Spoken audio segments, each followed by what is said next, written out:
Hi guys, ito na naman po si Kuya Sir at panibagong Diwata content na naman tayo. Alam nyo naman, okay, uso ang ano ngayon, ang ah, milking, okay. So, hindi na magpapaka-hipokrito, okay. So, eto guys, yung video na to, nakita ko lang to nakaraan. Ito, binigyan na talaga siya ng kotse, literal, okay. Napanood ko na yung half ng video na to, pero para sa inyo, sasabayan ko kayong manood at mag-react ako rito kung anong maging setup nito sa kanya. Okay? Anong opinion natin? Opinion ko pala, rather, okay? Ano natin? So ayan guys, dumating na may nagbigay sa akin ng sasakyan. Tingnan natin, pinatawag na ako. Anong sasakyan kaya ito? Tara na.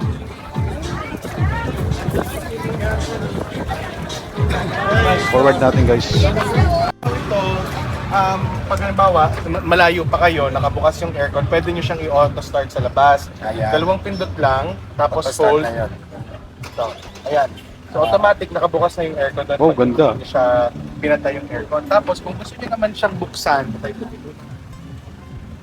Pick up pala, pick ito up. Diwata, hindi nyo na siya kailangang Maganda to buksan guys, pang gamit ano, yung susi. pang Basta business malapit niya, sa inyo yung susi, pang nasa hakot bulsa, ng nasa mga bag. Ganyan nyo lang, mag-unlock na siya. ingredients, Tapos pwede din siya upuan, i-lock ganyan. dito. Pero pwede din naman yung susi, kung alin po yung mas comfortable. Ayan. Sige po. Sheesh, grabe, sana all. Sana all. Hawakan nyo na po yung susi. Ayan, so pag isa-start naman siya, naka-push start na siya Diwata, tapak lang kayo sa preno. Preno, ito yung preno. Apo, Tapos? yung isang pa po. Yung isa. Ito.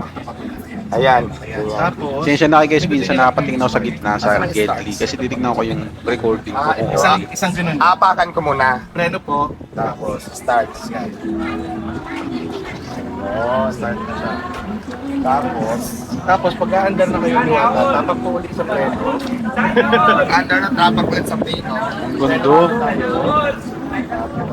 May ganda pa ng kulay. Ganyan yung mga trip ng sasakyan eh. Yung kulay ng sasakyan guys. Yung gray, mga white, beige, silver yan, silver, tsaka black. yung mga pinto natin. Hindi ko trip yung mga bright Tapos ito yung colors. parang pinaka-handbrake. Di ba tayo Diwata dati? Di ganon. Ito Ngayon na dito lang. na lang. Pero dapat po kayo ay nakaseatbelt. Automatic na siyang, sige po. Ikot Marami tayo. ka ba nito, Jake? Ikot tayo. Dapat po kayo ay naka-seatbelt. Tapos pag naka-seatbelt kayo, kahit hindi nyo na yun ibaba, aandar naman na yan. Para malaman nyo na legit. At ito naman yung labas. Ayan yun siya. Ganda. Buenas na ano ni Diwata. Bago talaga. Tapos Grabe. yun nga. Oh, sige, pakita mo muna. Pakita mo muna yung labas. Labas. Oo. Okay.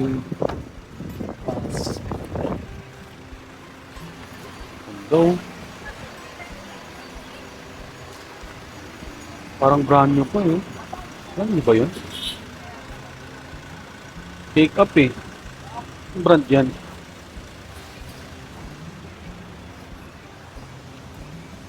Ito. Brand yan, hindi ko alam yung logo. Muna ipakita yung ano ha, plate number. So ayan yan siya. Mas malaki siyang pick up. Ito rin naman talaga yung gusto ko para kargahan siya ng mga pag namalingki tayo. Yun, tama. Meron tayong mga Yung sinasabi ko gamit nga na kanina. medyo mga kaldero dyan, kung ililipat. So, mga karni, pwede natin ilagay dyan. Mas malaking tulong to, malaking bagay para sa akin na nagdidegosyo ng katulad itong negosyo ko. So, yun lang, maraming salamat. Pila. Init, lamig, meron siya. Tapos kanina Diwata, pinakita ko sa inyo. May di ba, heater yung din. handbrake natin. Sheesh! Pag naka-seatbelt ako, hindi ko na actually siya kailangan galawin. So, tapak ako. First time ko kasi magdadrive ng Pwede nyo i-adjust. manual, pero Yung pinapaliwanag ko sa manual ano, guys, para yung sa matik.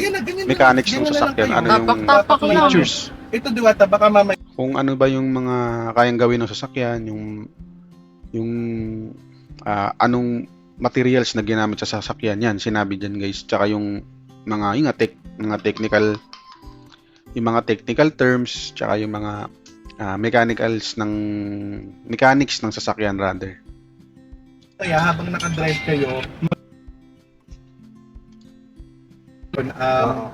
hindi pwedeng Pero yung drive, malakas.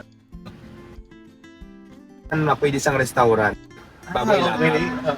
po yun. Maganda po yun. Tama po. Eh, siyempre may opportunity na eh. Para may na-miss ako konti. Tanggapin ko siya ng 1 year na walang bayad. Ayun, may na-miss nga ako. Ngayon, yung binigay sa atin na sasakyan na, para po sa nakakaalam, hindi nakakaalam, hindi ko to binili talaga, bigay lang talaga to sa akin. Pero pwede naman bigay, parang gagamitin ko siya, parang ganun na, no? Kasi ako gagamitin ko siya ng 1 year na walang bayad o binigay na sa akin. So parang ganun na siya. So, Parang- wala tayong nilabas na pera parang guys, dito, pinahiram kahit muna siya piso, ng isang- kahit 5. Pinahirap muna siya ng isang taon na walang bayad dun sa sasakyan. Okay, then ang mangyayari pala, baga parang ang dating is parang binigay na rin. Ganun na rin ang sense eh. Parang binigay na eh. Baga hindi na siya yung sinasabing huhulugan niya pa, babayaran niya pa. 1 year eh. Magagamit natin siya nang wala tayong binayaran. Pero syempre, maintenance dyan, ako na yung gagastos. Tingnan natin loob, Yun, tama. ganda. So yun nga guys, natapos natin yung video. Dito sa bandang gitna hanggang padulo. Pinaliwanag na lang yung features ng sasakyan, no? So, grabe yung blessings na dumadating kay Diwata. No, talagang mapapasana all ka. Baga parang hindi siya yung para para sabihin na itong negosyante or itong influencer ma-hype lang sila. Hindi, gusto talaga nilang tulungan eh kasi nakikita nila yung pagpupursige ng tao, yung dedication niya sa kanyang negosyo, no? Yung pagiging jolly niya, pagiging humble niya, ba? Sa kabila ng dami nang nagbabash sa kanya, daming nagda-down sa kanya, is the same pa rin siya mula nung day 1, no? So, saludo. Grabe. So guys, kung nag-enjoy kayo sa panonood kasama ko dito sa kay Diwata, no? Pa-follow naman at pa-subscribe naman sa aming channel. So, maraming salamat ulit. God bless.